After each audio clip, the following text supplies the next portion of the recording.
It's difficult to understand what exactly will happen to our physical bodies, but ancient scriptures, pagan and monotheistic religions, mystery schools, and secret fraternal orders have all given indications as to what this experience will be like.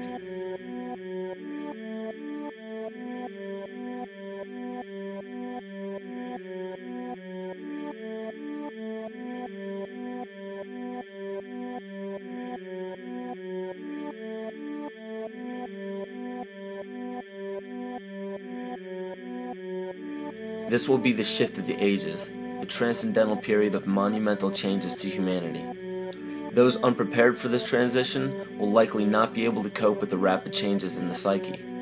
The only way to prepare for what is to come is what we have sought after for our entire lives: truth. Not the truth about governments, commerce, religions, terrorism, or anything external, but the truth within ourselves, within our psyche and our shadow self. Especially in Western cultures, we are taught that being normal means only being happy and never sad, only loving and never angry, only forgiving and never jealous. This sounds plausible, but it is not. We are not meant to repress any negative emotions because it causes imbalance. To conquer our emotions, we must embrace them, not fight them. We must acknowledge them and allow them to serve their purpose as we learn from them. The ancient Essene culture left teachings dating back about 6,000 years. They taught that our relationships with one another, with the universe, and with situations and events are mirrors of the parts of our psyche that need to be cleansed.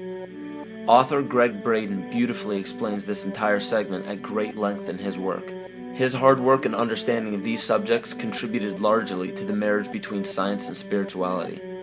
It is very important to understand that when you fear loss, fear death, fear war, fear terrorism, or fear change, you are giving others the ability to control you based on those fears. When you fight against poverty or against racism, when you fight for relationships or for freedom, you are outwardly attempting to repress that which has been placed before you to conquer inwardly. These situations are mirrors of our fears. This is why it is important to love and only love. Love those who stand with you, but especially those who stand against you.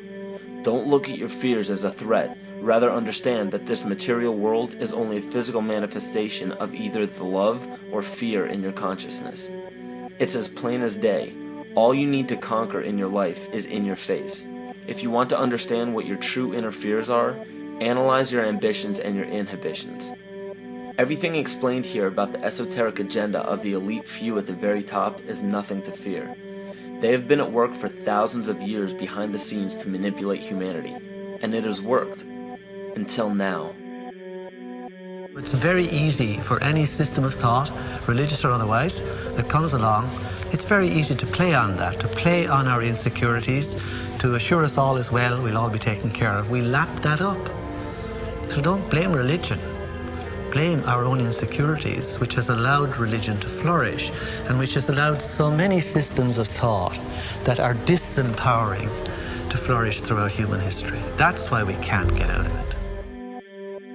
Ron Sakeley, Department Chairman, Chemistry, University of California, Berkeley, showed that DNA acts as an antenna for cellular upregulation. The primary function they taught us about what DNA is about. It's a receiver and transmitter of photons, light and phonon sound. For what? Cellular upregulation, meaning that their water molecules, the pyramid power around the DNA spiral energizing strands, are taking in the spiritual energy of love vibrations and then sending it out for manifesting, precipitating in a quantum field, the physical matter of the body.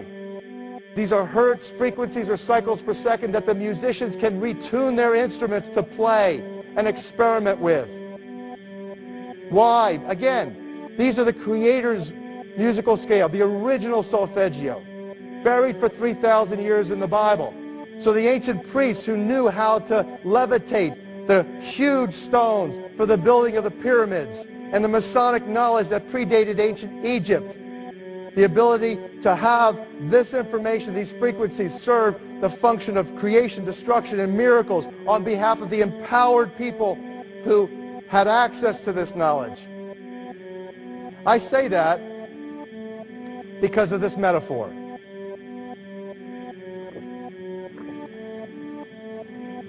This is the difference between the power of our Creator and anything else, particularly evil.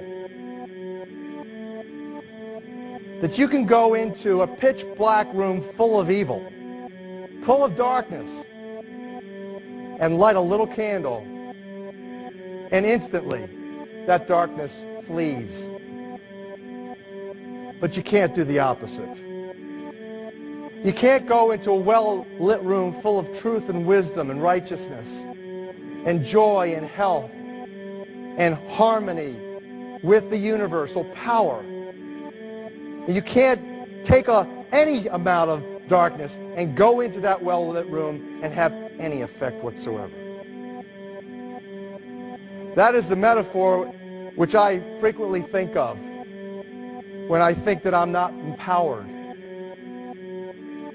It is the greatest lesson for me, and I think for everybody else, to know that we're on the winning side and that we win in the end. As you are watching this, understand that it is not a fight to be fought. It is not a war to be waged. No gun rights have to be exercised. Not a finger has to be lifted. Most people wonder how one person can make a difference.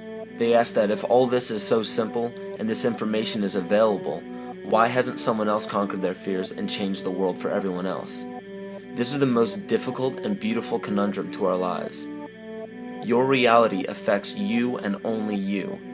Your curiosity has led you to this genre of information to serve a very specific purpose in your life. To understand visually how the universe is truly a hologram, a math professor at Yale University developed the formula that is plugged into a computer program. Named after him, the Mandelbrot set shows a seemingly disorganized pattern. But no matter how far you zoom into the design, you will always find the same pattern within the whole pattern. Each fractal, broken down infinitely, will always reflect the whole. When one fractal changes its pattern, the sum total of the whole pattern changes along with it. This exemplifies that the whole world does not need to be awoken. There is no race to inform the 6 billion people on this planet of this message. It is only important that you, personally, learn to conquer your innermost fears and learn to love. When you see your fears for what they are and master your emotions, then, and only then, will you truly be free.